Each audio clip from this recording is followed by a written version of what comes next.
Okay. We're recording this morning. Good morning again, it's Megan. And so we're excited about our professional development opportunity for 4-H that we've just started recently in the past few months. And this morning we're excited to have Miss Erin Bain from American Income Life. And she's our special expert about 4-H insurance and things that apply to all of us. So how timely is this as we get going for our summer activities? So I'm going to turn it over to Erin. Good morning, everyone. I hope you can hear me okay, and I will apologize in advance if my connection cuts out or anything. I will try to get back in as quickly as possible. My internet decided to stop working in the office this morning, so I am running off of my phone on a hotspot. So fingers crossed that Verizon cooperates with us today. So I am going to, if I believe I should be able to share my screen. I'm going to share my screen here and I'm going to run through a PowerPoint. I'm going to do a little bit of just kind of an overview, some reminders. A lot of this should be stuff that you're familiar with if you have been around for a while, but just kind of hit a few things about AIL special risk overall, the North Dakota annual policy, our special activities policies, some COVID updates and things like that. So if you have questions, feel free to type them in the chat box. I don't believe I'll be able to see them. I only have one monitor working right now, so I probably won't see them as they come up, but I'll address them at the end. And if Megan, if you can help me kind of keep up with that, that would be great. And we will just go with that. Okay, so I'm going to share my screen and then play the slideshow. And here we go, hopefully.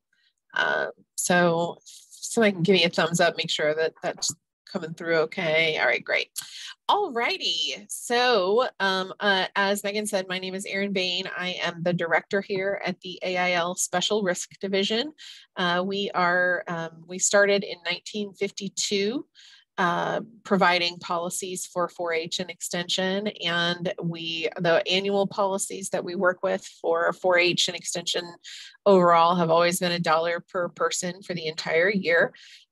We used to start our special activities coverage at 5 cents, so inflation is real. It has gone up a little bit, but we still try to keep it pretty manageable. We work with, I need to change this slide to say NAE 4-HYDP, but we work with the 4-H professional associations as well as other extension associations, NACAA, ESP, the Family and Consumer Sciences Association. We work with them every year and try to provide as much information as we can, because all of our policies are not just eligible for 4-H, it's for all extension. So all of your colleagues are able to utilize it if you weren't aware of that. We also work with camps through American Camp Association, college and university programs such as Upward Bound and TRIO, student tour companies, all kinds of other programs throughout the country. I came to AIL after a 10+ year career in cooperative extension. I was a county 4-H agent in North Carolina and a 4-H camp director, and grew up as a 4-Her. So I have been and grew up on a farm, so I've been around it my entire life. There's me with one of my embryology chicks from a few years ago. So I keep feeling like I should stop using that picture because now it's like 6 or 7 years old, but I just love it so much. So I understand the 4-H and extension universe very well. Being able to understand a lot of the kind of ins and outs, even though it does vary a lot from state to state, speaking the language and kind of understanding a lot about what a 4-H program really can be very helpful. So that's something that I bring to the team, and now y'all are stuck with me. So We do have two different types of policies here at AIL Special Risk. We have annual policies and special activities. It is a low cost option. So it's very, very affordable, even for, the most rural small counties. We try to keep it, make sure that it is available and accessible to everybody. It is a blanket accident policy, which is different in scope and in benefits from any liability or your major medical types of policies.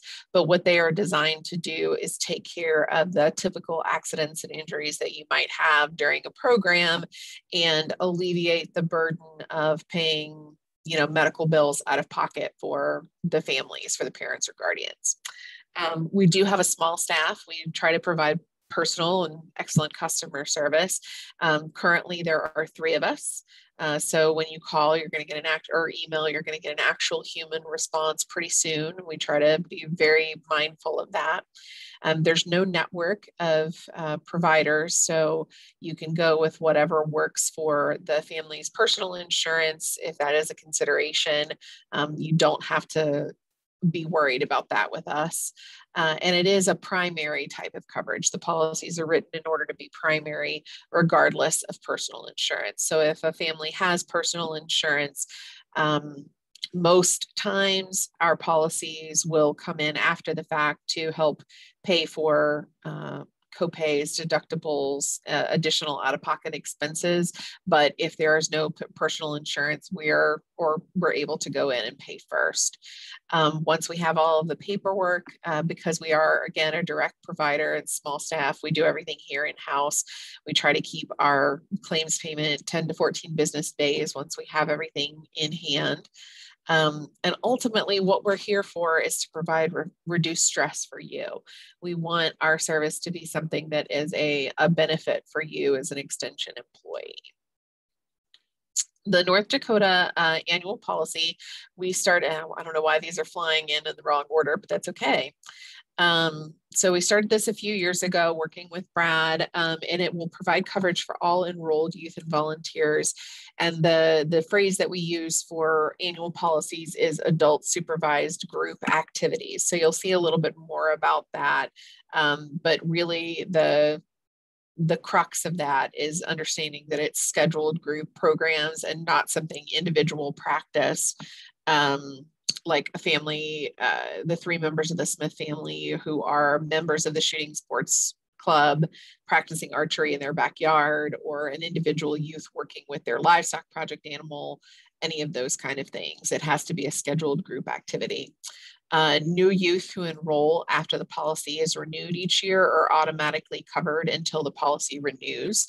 So we understand that you may have a volunteer show up in the middle of the year and say, and be really gung-ho and want to start a new club, and you can go from that.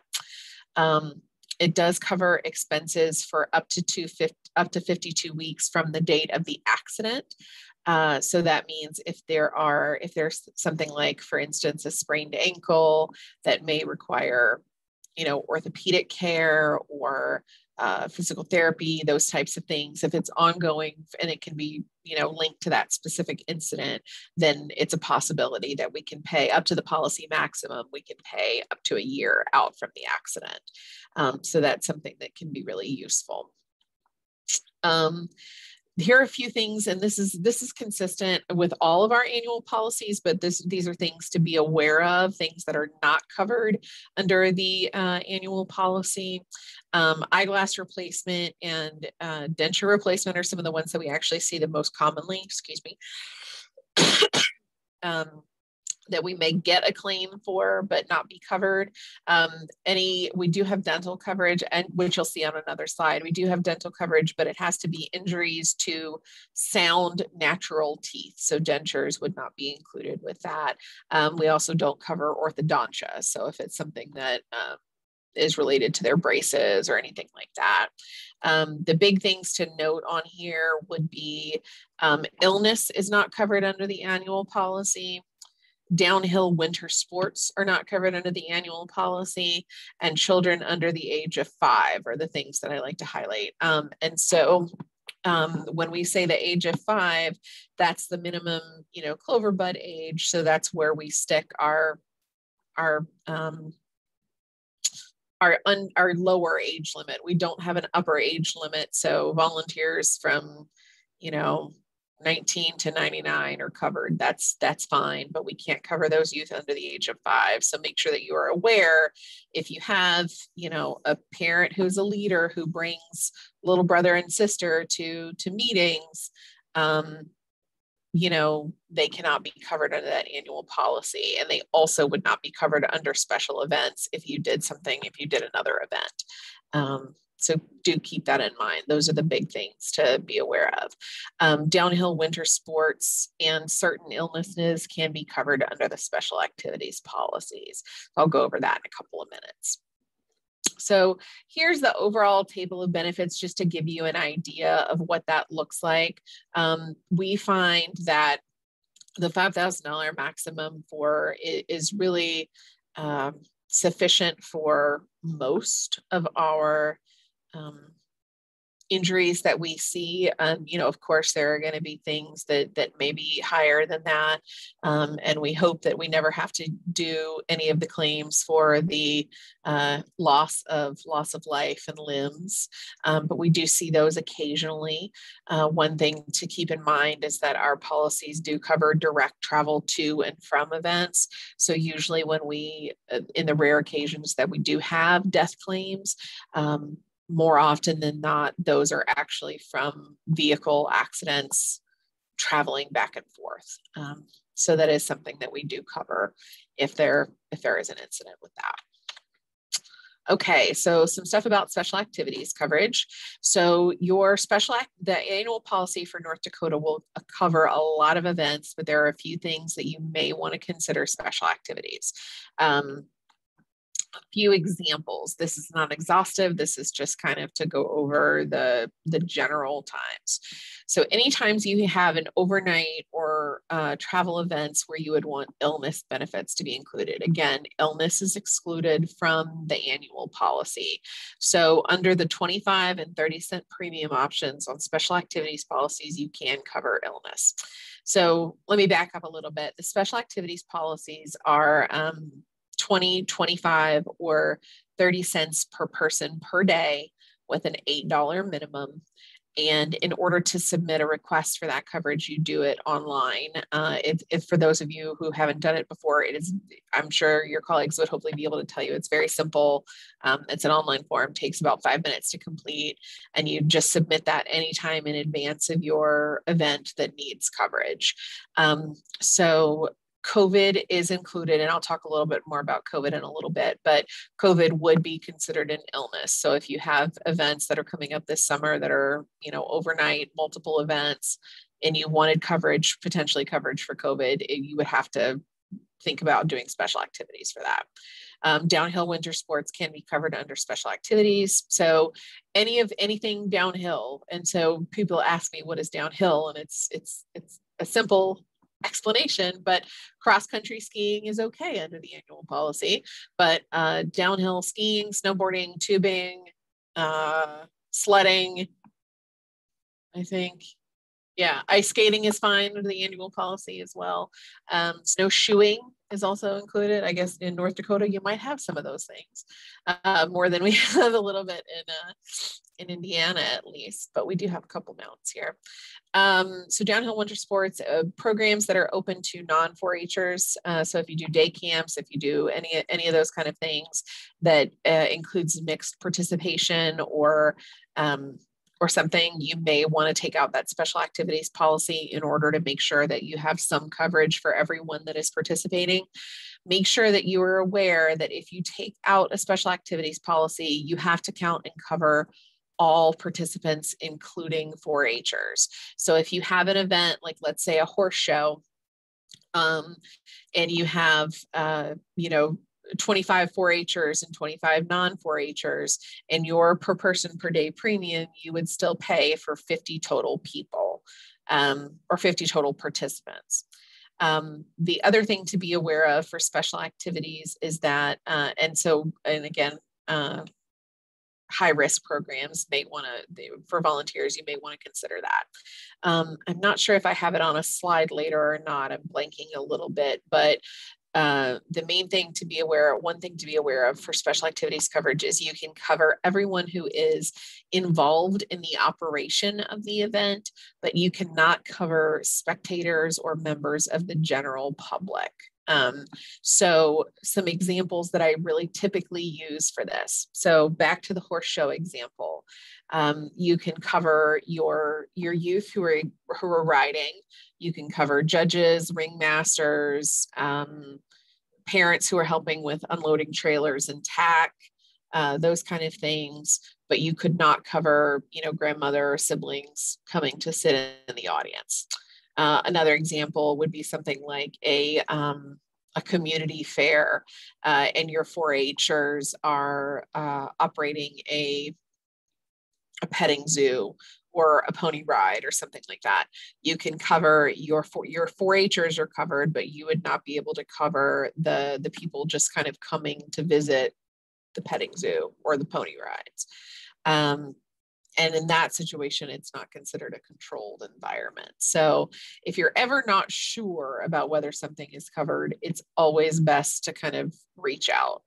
So again, I'll outline the coverage. It is 20 cents, starts at 20 cents per person per day, $8 minimum, and it applies to the whole event for programs that are consecutive days, and applies to each day for multiple non-consecutive days. So just kind of keep that in mind when you're calculating your budget for programming. It includes all registered participants in that event. Again, does not cover those who are spectators only, accidents, and some illnesses. When you submit and no upfront premium payment is required. So if you have events that are canceled, you're not obligated to pay for that. If you have wildly different numbers than what you anticipate, you're planning something that's going to be outdoors and then it rains and you only have, 5 people, you're only obligated to pay for the actual number of people or that $8 minimum premium. It can be used for collaborative programs, but it would not be for events that this was one of the questions that we got in advance. It would not typically be used for events where 4-H isn't planning and executing the program. They're just providing one part of it.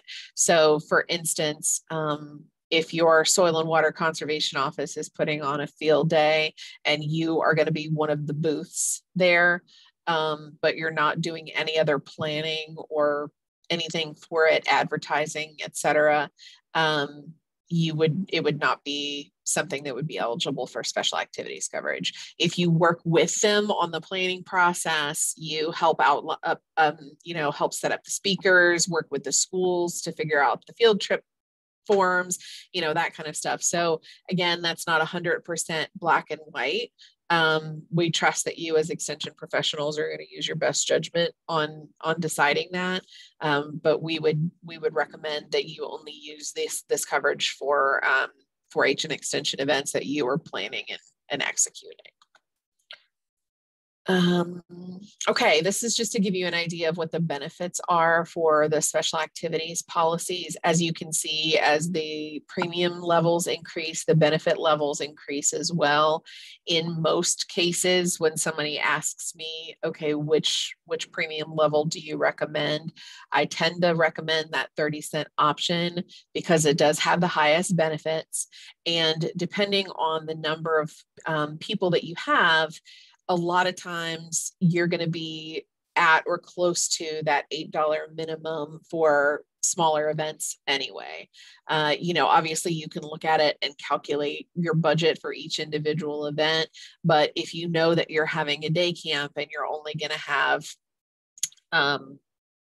20 kids at the 20-cent rate adds up to, for one day, is $4. You have to round up and pay the $8 minimum. 20 kids at 30 cents per day is $6. You still have to round up and pay the $8 minimum. So you might as well get choose the higher option, get the higher benefits. You're still going to have to pay the same amount. Bigger events, obviously, if you're having a couple of hundred people, it can make a difference in your budget. So just be aware of that. But if you are having smaller events, it definitely behooves you to choose that 30-cent option and make sure that you have the highest benefits available under those policies. Couple of just general, hints. These are things that as extension professionals in a lot of ways. All extension programs can have an accident, no matter what. I learned in my agent training, more times than I can count, probably hope for the best, plan for the worst. You want to be aware of what are all the things that can happen. Make sure that if you are not supervising activities directly, you're aware of what your guidelines are. In addition to thinking about our coverage, you want to make sure that you are following all of the North Dakota state policies and procedures in terms of reporting, in terms of treatment, any of those kind of things. This is the annual policy number for North Dakota. If you have special activities policies, those will be identified in your confirmation of coverage email. You'll get a serial number and the policy number for that. So hang on to those emails if you don't already. A few things about filing claims. If you do have an incident, make sure that that requires medical attention, fill out the claim form and send it in to us as soon as possible. It has to be filled out by staff or a volunteer who is not related to the patient. That's really important. If you're like me, when I was an agent, a lot of my leaders had were parents and they had kids in their club. So you would need to make sure that you as the professional or another volunteer fills out a form if the child is injured. It is better for us to have that form and not need it than the other way around. So if it ends up just being, a bad bruise or a sprain or something, and the parents have good personal insurance, they're not worried about the money, et cetera, it's better for us to have that form on file and not have to end up paying anything than to wait too long to send it, because we do have claims that are denied for untimely filing. Because if you get 60, 90 days away from an incident and someone says, okay, well, Timmy stubbed their toe at the fair, but after the fair, he went to football practice, he went to, he did this and that and the other thing, and those things could have exacerbated the injury. It could have, done all these things. So you need to be aware that, that is something that claims is going to look at and evaluate. After that claim form has been submitted, we communicate with you, the county office, as well as the state office and the parent. So make sure that or parent or guardian, excuse me, and all communications are copied to your office as well as the parent or guardian. So make sure that you are keeping up with that and helping everybody kind of stay in the loop. If we have a situation where we've reached out to a parent or guardian a couple of times and aren't getting anything back from them, we may ask you to help follow up because you have that more direct line of communication possibly with those folks. Couple of things to just be aware of for COVID. Things are opening back up more and more now, but we do require that all in-person meetings have to adhere to the whatever the state university guidelines are as of the time of the event. So just keep that in mind. If you have live virtual programs, we're covering that. It can't be, and I'm going to send this, I should have said this at the very beginning, that I am going to send this presentation to Megan so that she can share it. So be aware of that. Any events that aren't covered under your state policies are not going to be covered for us, and individual practice would not be covered. So that's the same thing as normal. Just keep that in mind. Questions. I know I ran through a lot of that kind of quickly, but I really wanted to just get everybody an overview and make sure that I got that information out there. I put my direct information there. I really want you to be able to reach out to me anytime you have questions. There's no such thing as a dumb question, and there's no such thing as being too careful and being too cautious and being too mindful of what's going on when you're thinking about your overall risk management, as well as how to make sure you're handling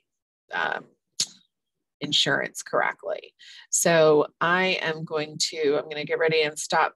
My information is there. Again, I'm going to send this presentation to Megan so it can be shared out.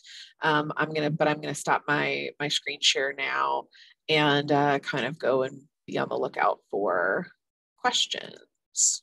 Okay, Erin, I see Rochelle has her hand up for a question. So Rochelle, you want to ask? Yes, ma'am. I'm not hearing you. I can't hear you, Rochelle. Hold, please.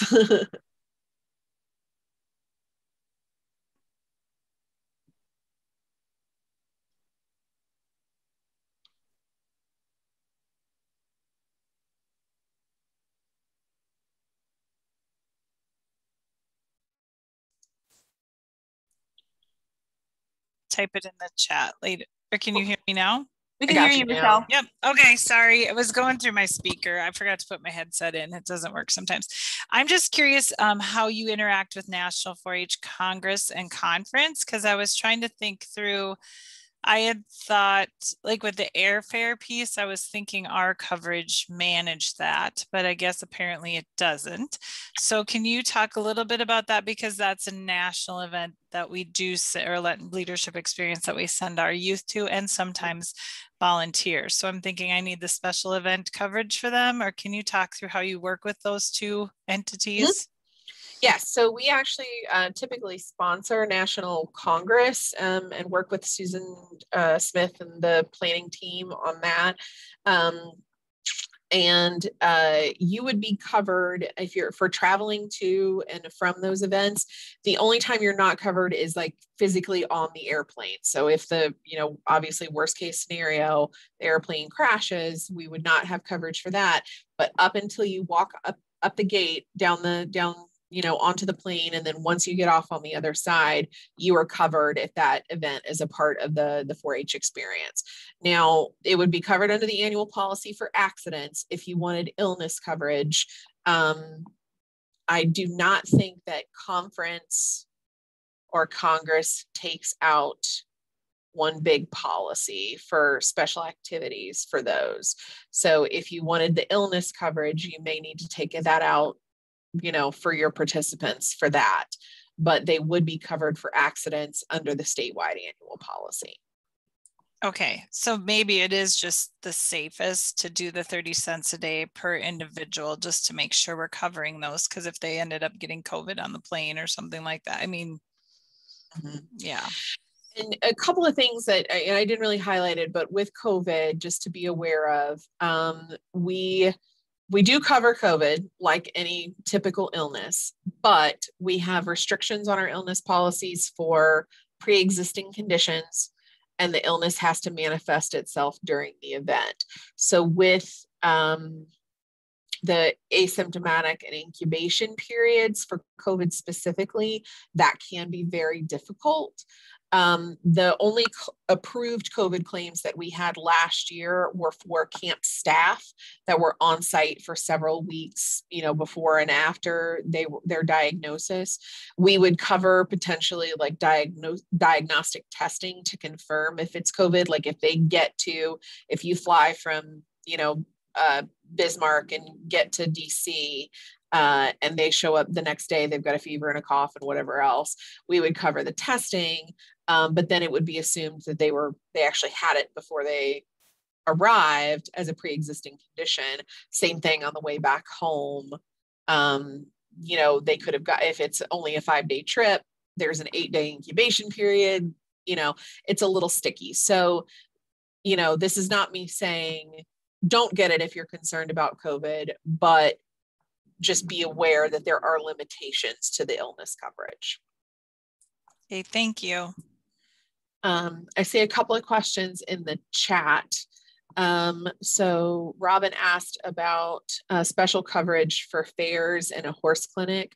So if you're talking about a big fair, like your, a county fair, a large event, that would be sort of what I was talking about there, where it would not be considered a controlled environment. So you're able to get coverage again for folks that are registered participants in something like a livestock show, you know, if you're doing, I don't know, even like races or, you know, any of those kind of things, you could cover the folks that are registering and participating in that. They would be covered while they are participating in that activity, but not, you know, walking around the midway, you know, eating food, playing games, riding rides, that kind of thing. A horse clinic is something a little bit more controlled. If you have 4-Hers and non-4-Hers that are participating in that, then you may want to consider getting that special activities coverage. And again, counting both the 4-Hers and the non-4-Hers in your numbers. Emily asked about a special event insurance for a livestock practice day. 4-Hers are the presenters and participants, but parents are there helping. I would say, you know, again, if you have those parents that are going to be, if they're helping with trailers, moving fence panels, fitting, you know, weigh-ins, any of those kind of things, that would be a great example of a good time to get that special activities coverage and include those parents that are helping for that day. And in fact, you know, I can't say that it's more, but because they are the ones who are moving fence panels, you know, working the gate when you've got steers coming through and things like that, versus like, you know, the 7-year-old, we actually see just as many, you know, injuries to volunteers in those kind of circumstances than we do with the kids. So definitely something to be aware of. Robin and Emily, did I answer your questions there? Do you have follow-up from that? No, I think you answered it. I do have one more question, a different scenario. And I've seen other agents take insurance for like special events, for like archery events where there's people coming from all over the state, but the kids are all 4-H members. It's not an open shoot, but parents are there to watch their kids, bring them to the contest. And then there's probably a couple volunteers, but it's not as risky, I think, as livestock practice day where you just don't know. The animals aren't, you know. So for an example of like a shooting sports tournament type thing, it would be the same thing where if parents are helping like line judge, if they're doing targets, if they're working on that kind of thing, they may be able to be covered. But if they're just kind of bringing them and then supervising, or, you know, and just kind of hanging back and watching, they would not be covered. So if everybody that is actually running the event, you know, what for targets and those kind of things, and all the youth that are participating are enrolled 4-Hers, then you would not necessarily need the special activities for that for a one day. Perfect, thanks. Robin asked about what is covered with the special coverage. Let me go back to that slide and I'll share my screen again. Just so that you have that in front of you. Without the special. And without the special coverage? Yeah. Okay. What is covered without the special coverage? Because we've never taken any insurance on our fair. I've kind of assumed that, you know, we're kind of covered for 4-H things anyway, but kind of just wanting to clarify since you're here. Yeah, so your enrolled 4-Hers and volunteers would be covered for their participation in anything that is, you know, like a part of their 4-H experience. We use that phrase kind of broadly, but if that includes participating in the county fair, if that includes, again, National Congress or your state events, roundups, any of those kind of things, your 4-Hers and volunteers would be covered while they're participating in the events at the fair that are, you know, part of that. So again, livestock shows, working booths, things like that, not visiting the midway. The adult supervised group activities is the general phrase for what's covered under the annual policy. Thank you. Yeah. Erin, I know we had a question from Rita. Rita was asking about cooking and baking schools. Rita, do you want to explain a little bit about what you were wanting to know? So we run like a 5-week cooking school or baking school for youth. Usually it's like grades 3 to 6.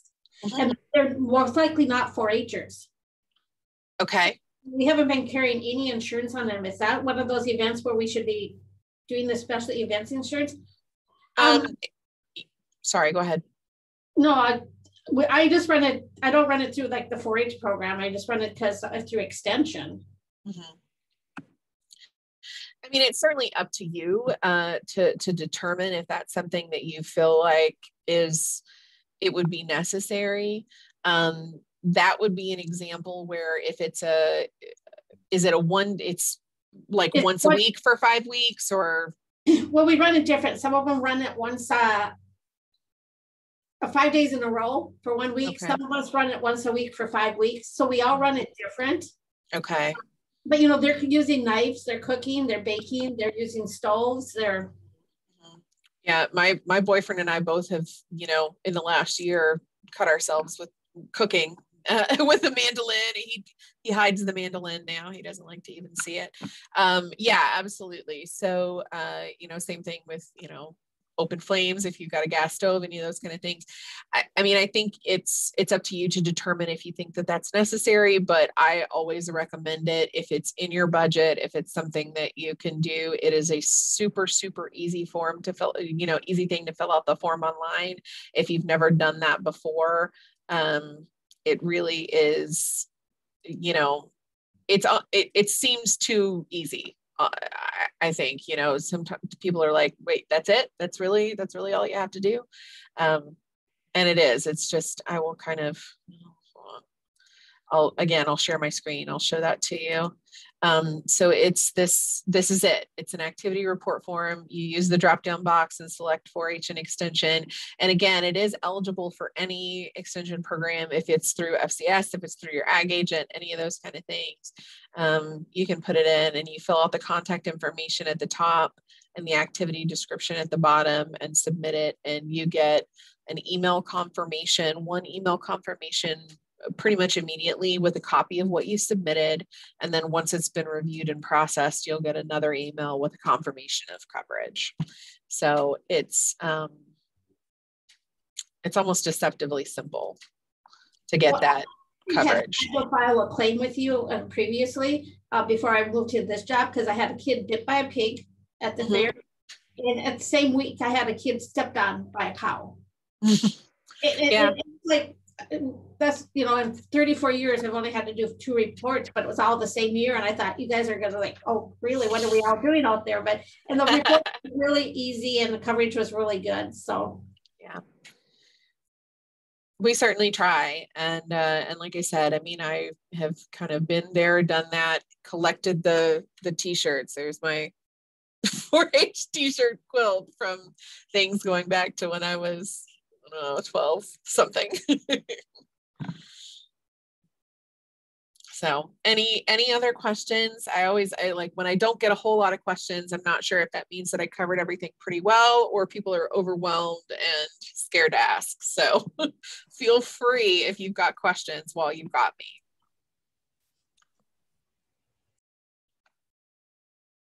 Okay. Looks like Rebecca had a question, a series of weekly workshops. So if it's the same participants every week, all workshops open to all county youth, including all pre-register. Yes, so you would purchase special coverage, but you would have to cover everyone. If you take out special activities for anybody, you have to take it out for everybody.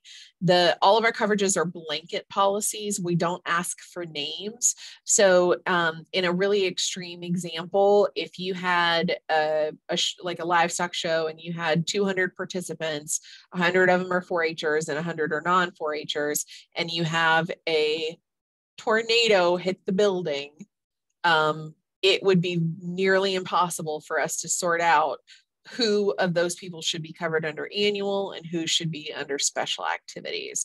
So you just cover everybody. We know that it can seem like an additional expense, but the coverages are slightly different in terms of like the benefits. So that is something to keep in mind. And again, including that illness coverage for the 25 and 30 cent options is something that is valuable for certain instances. So yeah, you would have to count and cover everybody. And because it's different each week, and the days are not consecutive days, the $8 minimum premium would apply to each day of that event. So just keep that in mind and for your budget purposes. Jeff had a question. Special activity insurance will receive a bill 1 or 2 weeks after the program. We send out what we call premium reminders. And so the premium reminders are sent out based on the estimated numbers that you put in when you submit your activity report.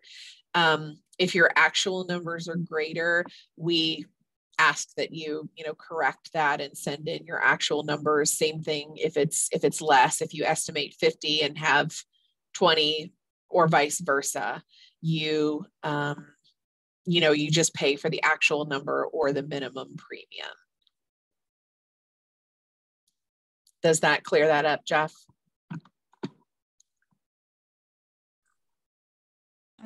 I see a question from Crystal Shoneman. All right. Crystal?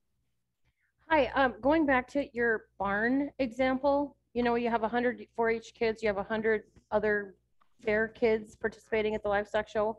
So I rely on the fair's insurance to cover the 100. So is that still, I haven't gotten any special insurance because the 4-H members are theoretically covered and then the fair can cover the non 4-H members. Does that seem appropriate? It certainly depends on, it certainly is. It just depends on your relationship with your fair board, how involved you are in that, and whether they have the same types of coverage. Our policy is going to be different from what the fair board will usually cover. Most of the time, fairs will have liability coverage and those types of things, but they wouldn't have a blanket accident policy, which is just, our policy is kind of simple in terms of the overall big picture of insurance. So if they have insurance, which you hope that they do, certainly, and you feel that you can rely on them to work through the process appropriately, then that's certainly, your prerogative. That's absolutely fine.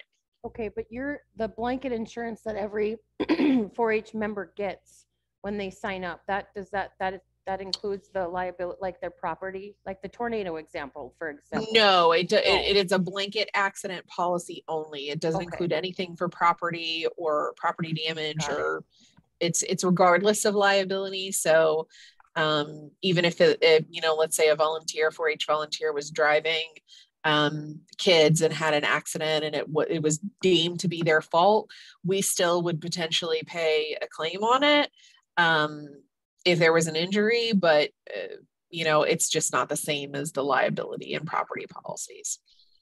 Got it. Thank you. Mm-hmm.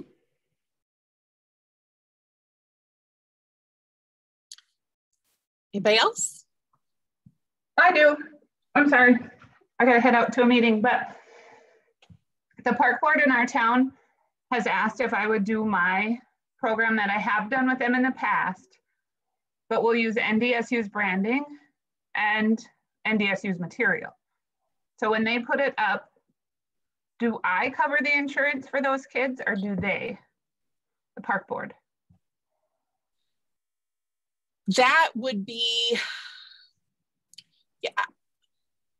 I don't want to be dismissive about it, but you would have to work that out with them. You would have to determine that.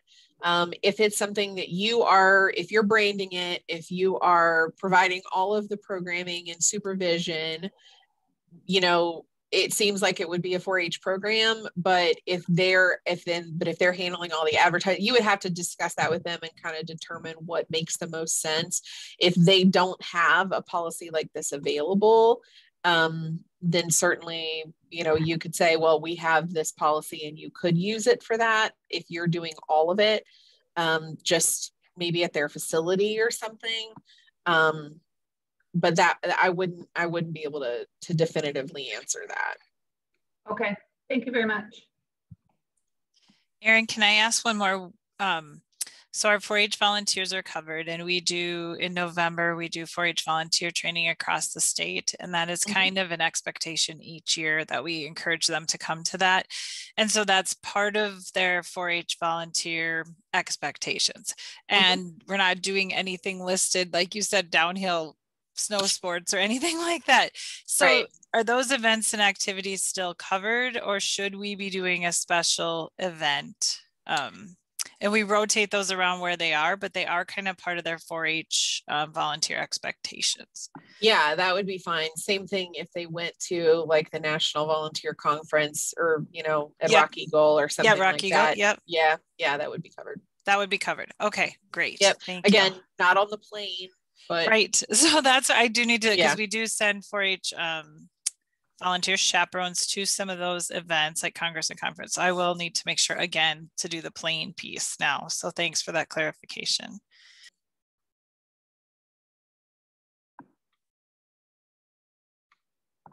Anybody else?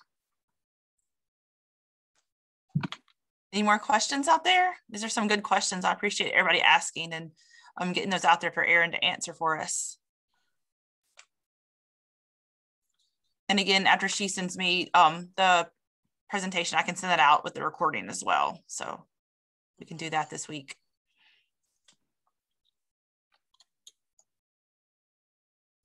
Okay. Well, if anything else comes up, definitely, again, don't hesitate, call, email, carrier pigeon, you know, whatever, get it to me, and I'll be happy to help however I can. I grew up again as a 4-H'er and, you know, really believe in the program and have, you know, been a lifelong participant and volunteer and employee and everything else.